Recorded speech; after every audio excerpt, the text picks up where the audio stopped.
Hey, it's Jay. Welcome to Snow Creek. One of the things I wanted to make sure everybody understood was the skier's responsibility code. What is that? Well, it's just a small little set of rules to help make your skiing experience that much more enjoyable. And here's an easy way to remember what those 7 are. Cold days. Yes, cold days, easy acronym. C stands for control. So when you're out here skiing, having a great time, always make sure you ski in control. What that also means is you're able to stop. You don't go bombing down a hill like this and not being able to stop. That definitely isn't good. So make sure you're able to go ahead and stop and always ski in control. 2, O. O stands for obstruct. Do not obstruct different trails or any part of the hill where you may have to stop. Inevitably, you're going to have to stop. You may have to wait for a friend or what have you. Pull off to the side, kind of like when you ride your bike, you may pull off to the side of the road to stop waiting for your friends. Same idea when you're out here skiing. You can just pull over to the side, but make sure you're visible where people can see you. L is lifts. Before you ride any of our lifts, which is either the magic carpet, the rope tow, or the chair lift, make sure you find out how to ride that lift first, because it'll make it much more enjoyable going up and you may not fall and so forth. D stands for devices. On each of your skis, you have this little device called a brake. What that brake allows the ski to do is if it happens to come off, then the ski won't go barreling down the hill. It'll actually stop right there so you can put your skis back on and come down the hill the rest of the way. A is avoid. Now, I don't know about you guys, but my parents had eyes in the back of their head when I was growing up. So when you're skiing down, people in front of you, they don't have eyes in the back of their heads, so they can't see you. So the thing you definitely don't want to do as you're skiing down is yell, "Get out of my way!" because they can't see you, right? So it's your responsibility to ski in control and make sure you avoid them. A for avoid. And then last one is S, which stands for signs. So make sure you read all signs and stay off of closed trails. Hey, it's Jay again. So one of the things we're going to talk about today is how to put these things on tickets along with the wickets. So the wickets go with the tickets. So helping me today, I have Darren over in charge of guest services. And then I also have Jane, who is the wonderful field trip diva. So Darren, can you go ahead and show us how to put on a ticket and a wicket? There's your ticket. Absolutely, Jay. Fantastic. Don't need one of those. You don't? You sure? No, not at all. Okay. Not at all. All right, if you say so. All right, so that was an epic fail, no question about that. So let's see how Jane does. Jane, there's our wicket, and there's our ticket. I'm so sorry about Darren. Oh, okay, this is what we're gonna do. We're gonna find our zipper pole, put it in. We're gonna take the back of the ticket off, and fold it over, ticket on. Are you sure that's on That is- Oh, another major epic fail. Why is that? Because the bottom of the wicket was open. So she was really, really close, a lot better than Darren. So what is the right way? Well, the right way is to go ahead and take our wicket, find a zipper on preferably either your vest or your jacket, place it through an eye hole so this is visible on the outside. That opening that we saw earlier, that goes down to the bottom like that. I then take my ticket, peel it only halfway, but before I do that, I have to remember to fold it in half so it's nice and lined up and straight, and I'll tell you why that's important in just a second. Then I peel it back only halfway. Doesn't matter which side. And then with it peeled back halfway, I take my wicket, line it up, that opening towards the very bottom, get it fairly centered, pull off the backing of the ticket, fold it up over the top, make sure it's nice and sealed up, press it down a couple of times overall so it forms a nice stickiness all the way around the ticket, and that is on. And unlike what we saw Darren do where he littered, which is not a good thing, take this and find the nearest trash receptacle and throw that out. Hey, it's Jay again. Remember me? So I'm over here in the rental area. This is where you're going to be coming to get your skis, okay? So you were handed the rental form that you already completed at home with your parents and so forth, right? So you were handed this already from a chaperone or from your teacher. And on this form, here's a really important part. All this stuff is really good and important to fill out.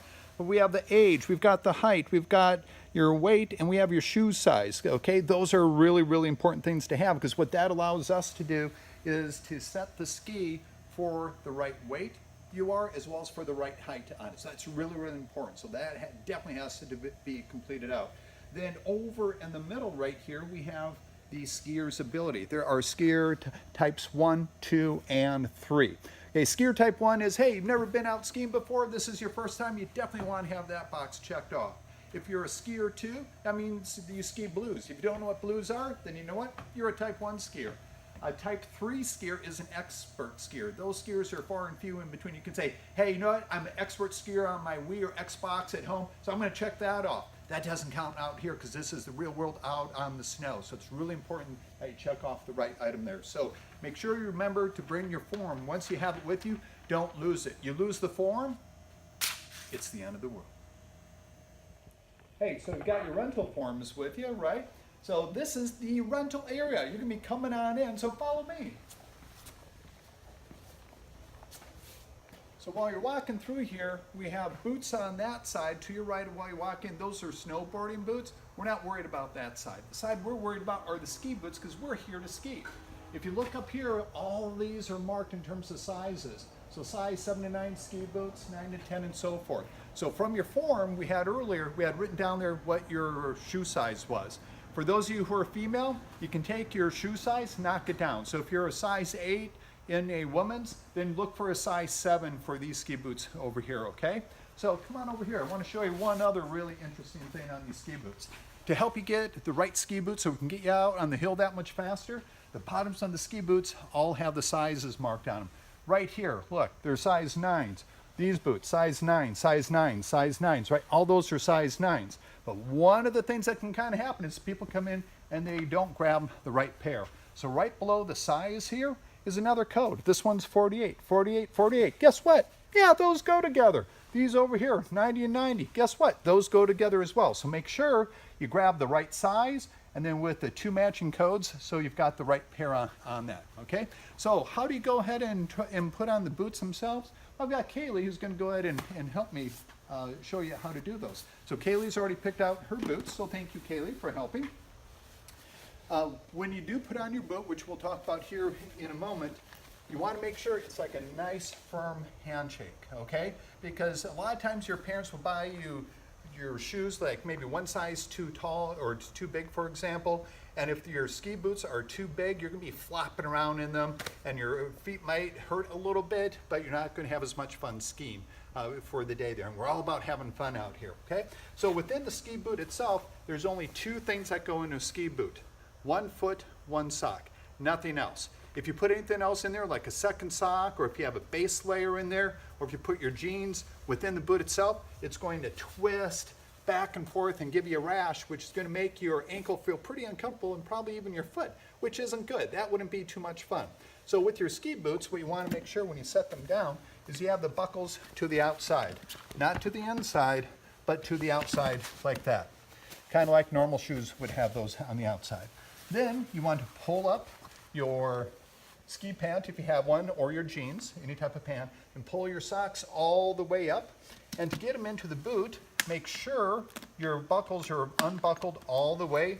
Pull that tongue out as far as you can, point that toe, push it all the way down until you feel your heel touch the bottom. If your heel doesn't touch the bottom, you can stand up, give it a little tap on the heel. That'll help drive it down, and then awesome, then sit back down.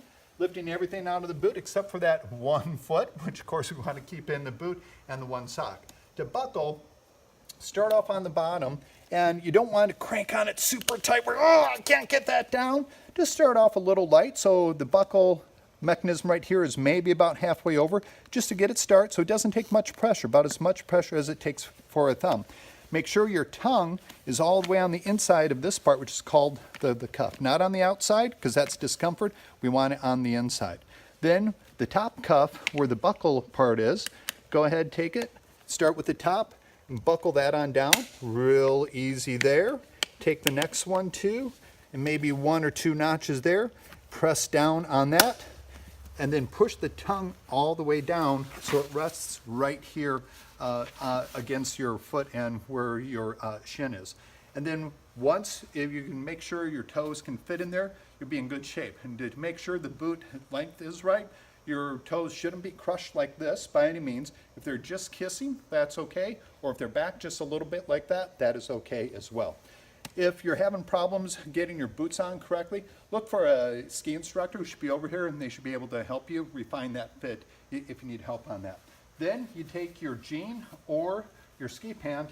If you have jeans, for example, bring it down to the top of your cuff right here, just resting right on top there, not down inside, to help keep the coldness out.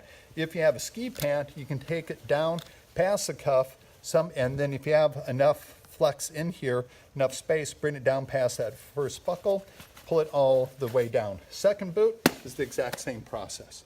So again, if you have any questions about getting the right boot on, go ahead and find a ski instructor. Should I have on a blue jacket, brown jacket, or a white turtleneck with the black vest like I'm wearing today. Thanks and enjoy your day.